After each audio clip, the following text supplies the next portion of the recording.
Kw'isoko. Kw'isoko ni ikiganiro mushikirizwa mukagitegurirwa n'urunani rw'amaradiyo Radio Inzamba agateka kawe, Radio RPA ijwi ry'abanyagihugu na Radio Television Renaissance.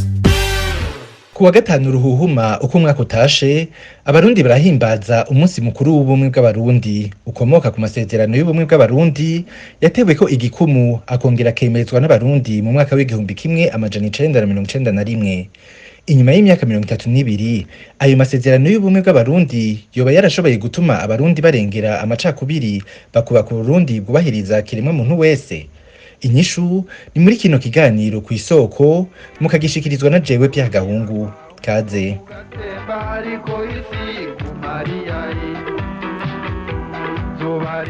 Biciye mu nzira y'amatora, abarundi baremeje amasezerano yubahiriza ubumwe bw'abarundi mu mwaka w'igihumbi kimwe n'amajana 1991. Ayo masezerano akaba yari yashizweho n'umukuru w'igihugu w'ico gihe, umuhisi Pierre Buyoya, inyuma y'ubwicanyi bwo mu mwaka w'igihumbi kimwe n'amajana 1988 mu makomine ya Ntega na Marangara mu ntara za Kirundo na Ngozi mu buraruko bw'u Burundi, aho kubwishira hamwe mpuzamakungu ONU abahasize ubuzima baharurwa ku bihumbi birenga 30.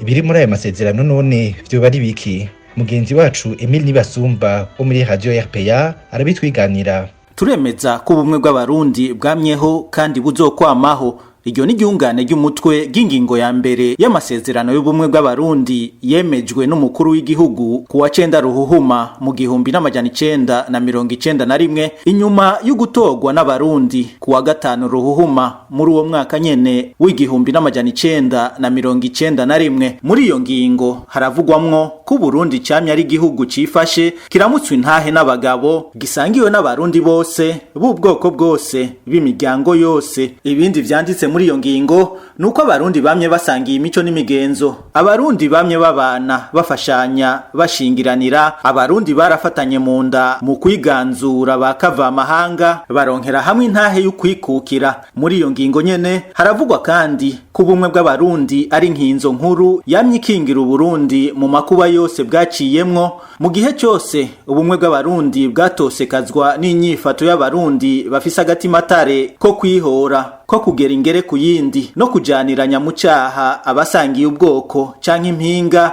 Ubumwe bw'abarundi ngo nibwo bwatumye Uburundi busimba imanga. Muri ako gace baravuga kandi ko ubumwe bw'abarundi bwamyeho kandi buzokwamaho kuko atari ubwomekerano. Ingingo ya kabiri y'ayo masezerano ivuga iti turavavanuye n'inyifato y'amacakubiri iyaturutse hose, dusezeranye kugwanya no gutuza ubwicanyi kandi turahakanye guhonya abandi no kugera ingere ku yindi. Turemeranije kudakingira ikibaba abo bose bitwaza amacakubiri afatiye ku moko, ku ntara, ku miryango n'ibindi. Turahakanye kujaniranya, dupfunditse kurandurana n'imizi ivyiyumviro vyo gushigikira intwaro zishingiye ku macakubiri. Muri ako gace handitse kandi hati Uburundi si ihuriro ry'amoko atagira isano, sakagwi k'imitumbi hereranye gusa, ni igihugu c'abantu basangiye ugupfa no gukira, bazeye uburaro n'uburamuko ku muvyeyi umwe aribwo Burundi. Ingingo ya gatatu y'ayo masezerano y'ubumwe bw'abarundi ivuga iti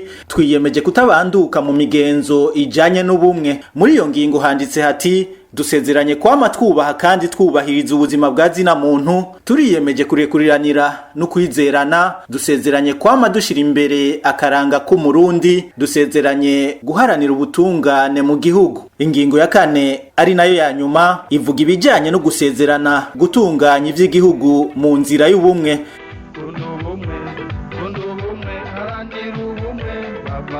Ku banyepolitike batavuga rumwe na leta, ikibazo c'ubumwe bw'abarundi kiracahari n'uno munsi.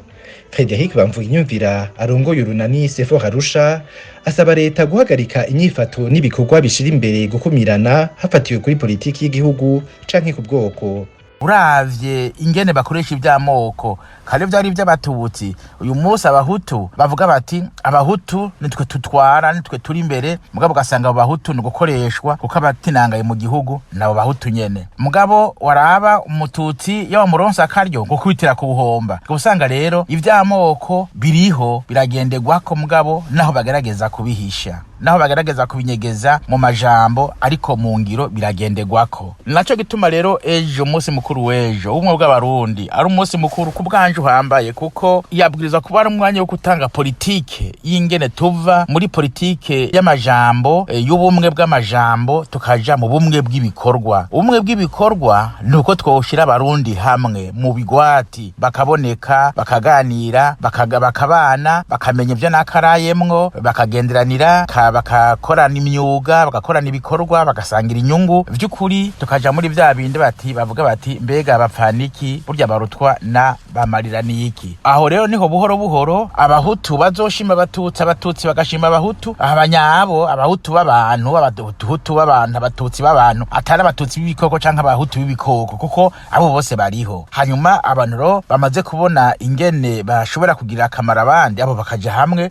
bakubaka ico gihugu, maze rero izo ndyane z'amoko zigahera. Aho rero none uvuga nti urwaruka ariko ruranyumva niho gofatira kugira ngo ejo gubake igihugu cago kizira amacakubiri, yaba y'intara, yaba y'amoko, yaba ayo kuba baragwanye hamwe, yaba ay'amadini, yaba y'ibiki, byose bigahera, bakaraba ikintu gikuru, mbega dusangiye igihugu kimwe. Umunyagihugu, umurundi canke umunyamahanga yatwatse indaro yotwagwa gute? Twebwe natwe turi abanyagihugu, uwo dutwara twomusaba iki kugira ngo twame twumvikana?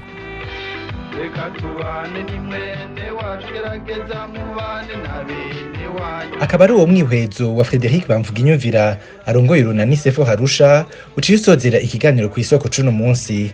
Muriyumviye ko abarundi bose basabwa kugira uruhara mw'ibahirizwa ry'amasezerano y'ubumwe bw'abarundi. Ku isoko mwariko mugishikirizwa na jewe Pierre Gahungu, naho ubutaha. Cari ikiganiro ku isoko.